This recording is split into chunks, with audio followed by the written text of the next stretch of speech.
wanted to actually show people that in the middle of something, there is something still beautiful that you can extract from it. And that's wisdom.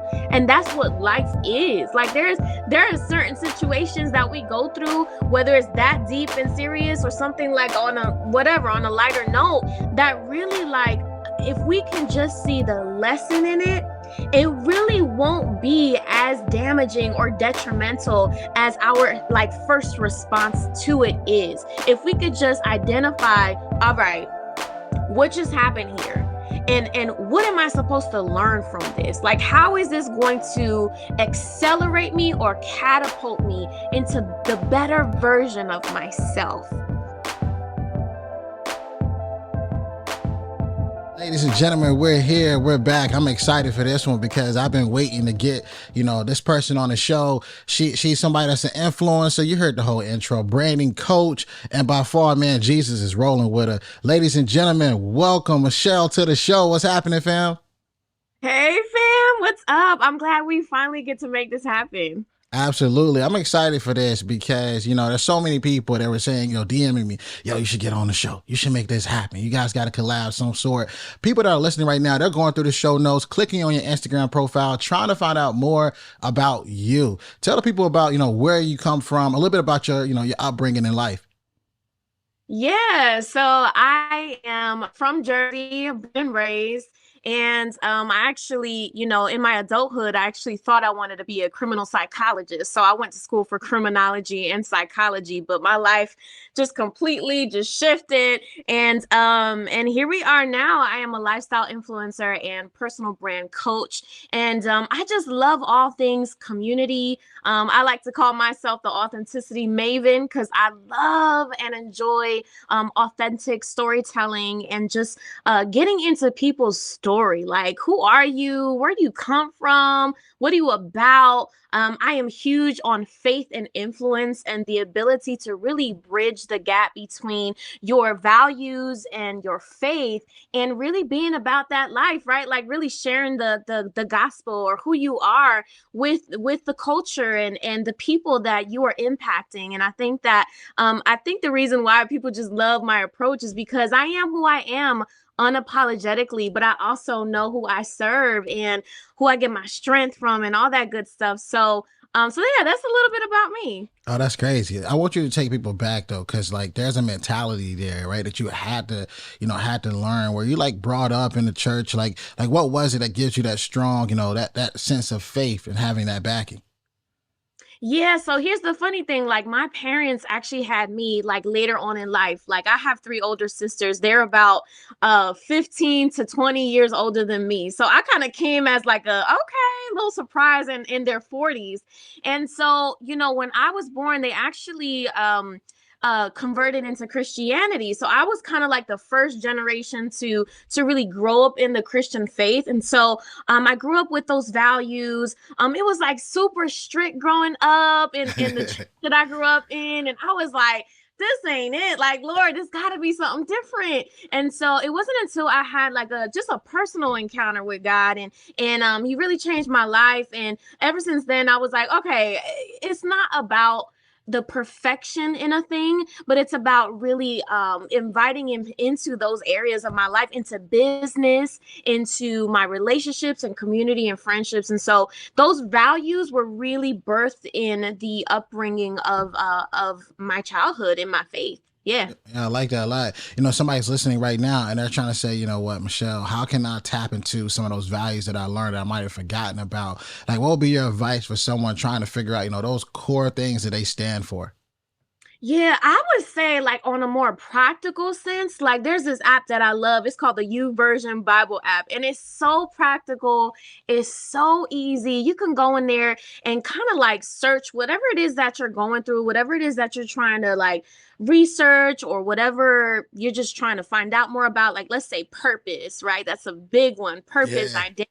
all that stuff, faith, all that stuff. So I would say in a more practical sense, like get you that app on your phone and really dig into what it means to find your purpose, what it means to what your identity is and like all that good stuff. Because I feel like when you are revealed to a deeper understanding of a definition of who you operate differently. Like you Mm. do business differently, you show up differently, you recognize the value of what you've got to say and what you've got to produce. Yo, absolutely. You know what's crazy? I think for people as they go through, those years in high school, right? From middle school to high school, for me, like everything changed when I was 14. I watched my brother go off to college and I learned something real quick, and that was how to dominate parties, right? So as you're growing up, right, from middle school into that high school era, what were some of those things that caught your interest that you start paying attention to and you start feeling like, I might have a play here. I might have a space here. There's something here that might resonate with me? Were there things, was it subjects? Was it certain classes? What was it for you? It's so crazy because I loved history. Uh-huh. Um, I loved history, and it was so weird because like now I'm a writer and I was not good at writing. Like I was not good at English. Like I just was not getting the best of grades. But I would say like history, and I think what it is that I'm so intrigued with the lifeline of people, right? Like where do you come from? I think I mentioned that earlier. How did you get to this point? What were the best things what were the highlights? What were the low parts? And like, because usually in history we're highlighting like dope people, right? Or we're highlighting people who have done something, right? And so I feel like if I were to pinpoint a subject, it was definitely history. And I know that's probably corny. But for me, like I was really into it. I was like, man, this is pretty dope. Yeah, I think people sleep on history, right? It obviously gives us, that insight into who we are and how we got to where we are today. So, like, you go through, those phases, understanding those subjects, right, and then go off, right, to get into that 18 spot. Was college an option for you? And if it was, what made you say, I want to pick this university? Yeah, so college was definitely an option for me, mainly because of my parents, right? Because my parents didn't even they grew up in old school like Puerto Rico, like they didn't have no shoes type of lifestyle. Like so I get this gift of learning like just like an old school like just mentality mixed with a modern day millennial kind of vibe, right? And so for me, I really wanted to go to school for them. They don't have anything past like a middle school education. And so for me, it was very important to educate myself. And even though I'm not doing what I went to school for, I learned so many just like work ethic values that I get to apply now, even being a full-time entrepreneur. That's crazy. So with your parents, going through that, that grit, did that put like a chip on your shoulder? Like, you know what, I gotta make it. I don't care how I do it, how I'm gonna pull it off. Like did that put, a little bit of emphasis on, your why? Oh, absolutely. To see I still to this day remember the day of my graduation and my mom coming to me and she was just crying. And it was almost like she graduated as well. And Mm. so I shared in my accomplishments. So it wasn't my thing is that it was never even just about me. It was about my family coming with me, right? It was about the accomplishment that as a community we made together because there were sacrifices that they had to make as well, like not being able to spend time with me because I was out here studying in these streets, right? So Yeah. so I would say collectively it was about that community part and making them feel like they also accomplished this as well with me. I think that's important, right? I think a lot of times, especially, as people of color, we're like the first person in our whole family to pull it off, right? Like the Yes. first generation and teaching those things. So entrepreneurship seems like a different angle for you, right? What made you say, you know what? I got this degree, I got this attention, I learned these things, but I'm ready to make a leap and make a bigger impact because let's talk about YouTube at the same time because you're a huge influencer in that space. Like what gave you the courage to say, yo, this is my purpose? Man, I love questions like this because it makes you kind of like think back to the core of why you do what you do. You know what I mean? So surprisingly enough, my grandfather he actually was a businessman actually in Puerto Rico, and he would sell plantains. Like he would grow them. He would go around the we call it the barrio, right? Like the hood. And he would just go and sell it to the vendors and all these things. And so it's in me. Mm. I just didn't know it was in me until I got older. I was like, oh man, like my grandfather was a whole entrepreneur, right? Yep. And he even owned a bar in Puerto Rico as well. So it was always in me. I just never directly saw it. I just saw hard work and hustle with my parents to get us to where we were, right? And so even now, as I think about just entrepreneurship and being a YouTuber, my life changed drastically in the public eye. Like I started my YouTube channel back in like 2015, 14, as a military wife. I was documenting my natural hair journey. And then in real time, my husband passed away. And I was like, well, God, like, what do I do with the platform that I've built so far? Like, how do I share my story in a way that is authentic? Like, I don't know. I don't know what life is going to be like. I don't know what my life is going to be like a year from now. I don't know what to do, but guess what?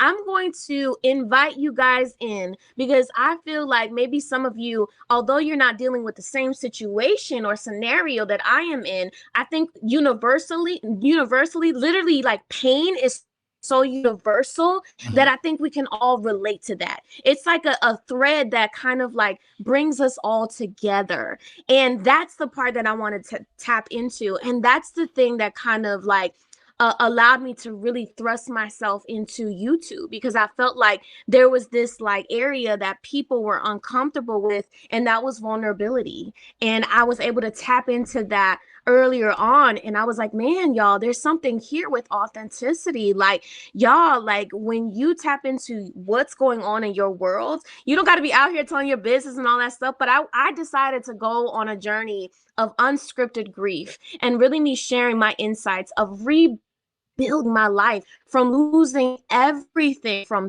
a spouse to my money to my home and everything. And now like people get to chart how I've grown as a person and even just as an entrepreneur. So that's where even YouTube, like video format content was really birthed from, because I was like, yeah, like people resonate differently when they get to see you go through something. Yo, that's crazy. I want to break this down. My Yeah. guy Mario Armstrong says all the time, vulnerability is a new currency. I want to break this down because I think it was the documenting, the realness of going through something with trauma, with the loss of a loved one, right, and losing a significant other, a spouse, right. Like when that Yeah. happened, I feel like and I'll let you explain it when that happened for you immediately. What was your initial thoughts, and then what made you say, you know what, the world needs to see how I'm going to deal with this and how I'm going to become stronger and become, to me, someone that symbolizes strength.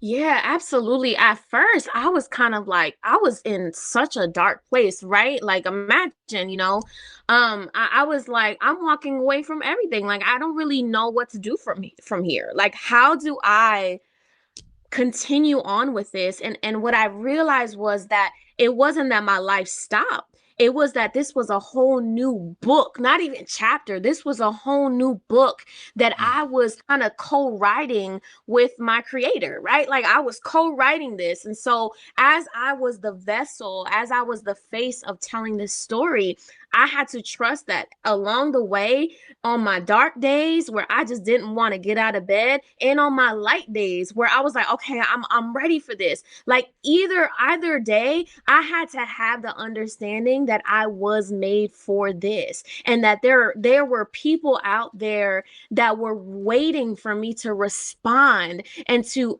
gift them what was on the inside of me. And I think what the best part of it was that it wasn't perfect. There were videos where, I couldn't even really speak. There were tears but there was always something to walk away with. There was always a lesson that I learned, because I didn't want to be like a Debbie Downer in people's lives. I wanted Facts. to actually show people that in the middle of something, there is something still beautiful that you can extract from it. And that's wisdom. And that's what life is. Like there are certain situations that we go through, whether it's that deep and serious or something like on a lighter note, that really like if we can just see the lesson in it, it really won't be as damaging or detrimental as our like first response to it is. If we could just identify, all right, what just happened here, and what am I supposed to learn from this? Like, how is this going to accelerate me or catapult me into the better version of myself? So yeah, that's what I would say in response to that. I mean, that's real. I mean, and excellent advice. And as this happened, things start to take off for you.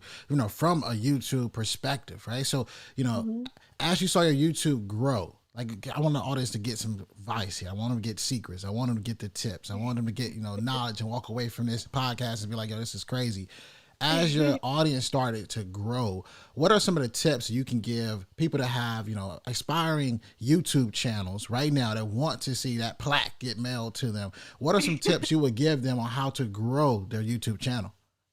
Yes. So obviously, of course, I wouldn't be me if the first thing I said was stay authentic to your story, right? Stay authentic to who you are. That's how you really can create dynamic and unique content, right? That's how when you stay connected to the core of who you are, you could really create some viral content, if you will, right? Or some Yeah. content that is really going to impact the community. You're not for everybody, but you are for your people. The second thing that is more practical is for those of you who have a channel who trying to figure out more data and like when to post and all these different things, look at your YouTube studio dashboard. The data in there is so key. Like sometimes people go into things like this blindly and they're like, I don't know what my audience wants.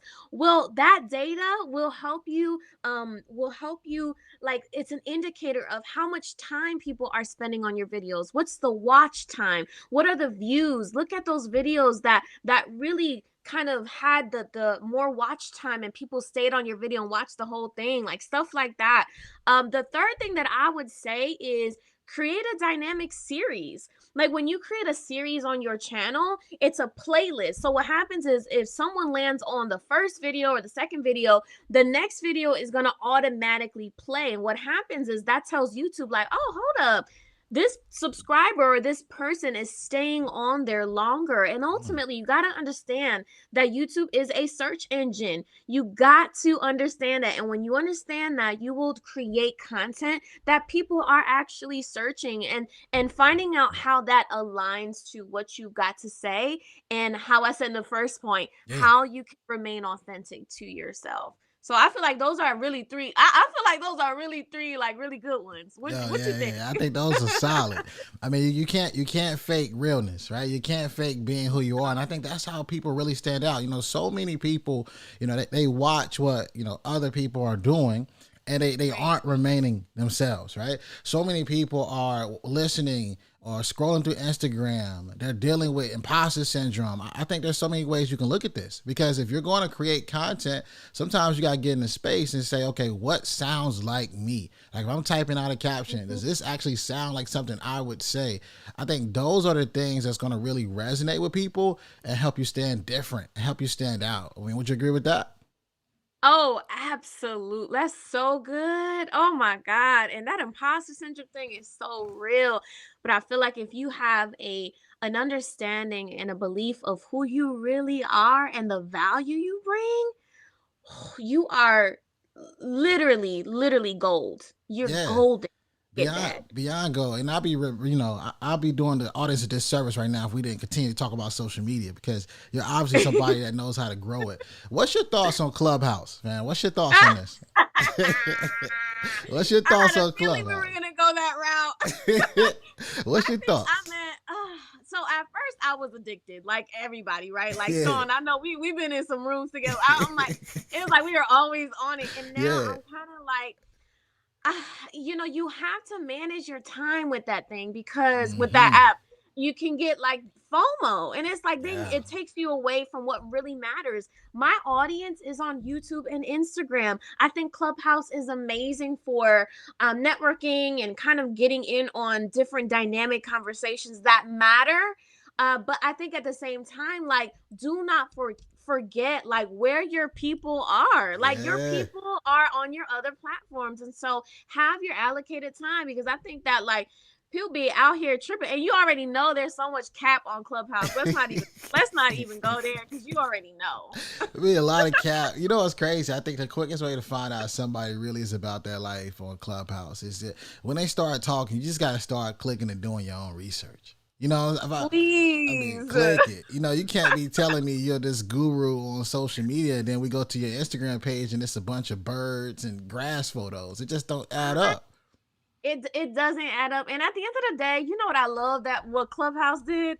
I love how they added the feature where you could just what? You could just swipe and you could hide the room. Hide And the that is room. exactly what that's my approach. I Hide just the hide the room. room. You know the Period. craziest, the funniest rooms, and I tell people all the time, like those how to make $7 million in 7 minutes. I can't relate to that, fam. Oh nah. I tell people all the time. I can only relate to how to hustle while eating $5 pizzas at Little Caesars. That's the type of stuff I relate to. You know, that was my life. Right. Ain't no 7 minutes. Like what? Seven I just minutes. can't. Yeah, I'll hide a room so quick. Whew. But I mean, the app is powerful, but Yeah. I feel like you really have to measure yourself and really use it wisely, man. And like you said, like do some research, because people Yeah. out here You got to find out what works for you, right? Hop into yeah, things that you feel like you can add value to the conversation. Like I don't really yeah. want to. There's a couple rooms I'll hop in for pure entertainment. I do not want to be pulled up. I'll be like maybe later, but there's some rooms that you purposely go into. You're like, yo, I'm ready to give some value of some sort. It's true. And honestly, it kind of even like gives room for you to have like controversial conversation, and not Yeah. controversial where it's like negative, but more so challenging, right? Like Hmm. last night, I did a room with Jackie, and we did what Christian women can learn from Lori Harvey. And man, the conversation was so good. And we That just sounds talked about powerful. so many different elements about confidence and femininity and like Mm, all these different things. And I was like, that's controversial in a positive way, yeah. because some people didn't really agree with what we had to say, but there were other things that we can kind of stem from that conversation, and it was just so good. So that's what I'm saying, like using the app for the better good, then just don't be about this cap life, because it's ridiculous. that's not the way to do it. It's This has not the been way. yeah. So I want the audience to get this tip from you. I think it's important that they grasp this today. And I want to ask you the question that we just asked anybody who's ever hopped on this show, hopped on this platform, and that's the question of the podcast. Somebody that's either about to graduate college, or perhaps they didn't graduate at all. They didn't even cross this stage. They're asking themselves right now, right? They're asking themselves the question of the show. School's over, now what? What advice would Michelle give? Whew, do not get overwhelmed with the questions of life, of people, of standards and expectations of other people. Stay grounded in what your goals are. Set your goals, right? And set them to where they're actually humanly like attainable. I think that sometimes like we're so hard on ourselves if we don't meet certain goals, but I feel like if you set certain milestones and certain goals for yourself that you can actually track and build and complete, there's something about completing that makes you feel even better about yourself. So even if it's a day after, or a month after, or a year after you graduate, set those goals, but do not let people overwhelm you with those questions of like, so what are you gonna do, and when are you gonna find a job? And it's like, sis, bro, don't you not see me trying to figure this out? Yeah. So don't get overwhelmed. Do not get discouraged in your search. Don't get discouraged in your walk. Like keep doing you, and um just keep your eyes on what you see your life, the vision of your life. And that's honestly what I would say, because I remember that after graduation, it gets overwhelming. And if I could tell myself again, like, girl, it's okay, one day at a time, one day Yo, at a time. fabulous advice. I expected nothing else. Like people right now that they're excited about this episode, they learned about vulnerability. They learned about how to grow their YouTube. They learned about how to really stand out. And I want people to know more about you. Where can people find you? Where are your social media platforms? Just give them all the handles so they can stay in touch. Absolutely. Thank you so much, Shawn. So you guys can find me everywhere at Love Miss Shaw Anna. That's LOVE, Miss Shaw Anna, and with one A. And my YouTube channel is the same, Love Miss Shaw Anna, and my website as well. And you will find a lot of authentic content. You'll find some beauty, you'll find some lifestyle, and ultimately you'll find some light in this corner on these social media streets. So I hope that you guys go ahead and follow along. And yeah, like this conversation was so dope to me. Oh, I love it. Hey, absolutely, fam. I appreciate you. And for those who have been listening, always remember, dream it, believe it, go out and get it. Hey, what's up, fam? Thanks for watching. Don't forget, hit that subscribe button, smash that like button. We'll see you next week here at School's Over Now What. And always remember, dream it, believe it, go out and get it.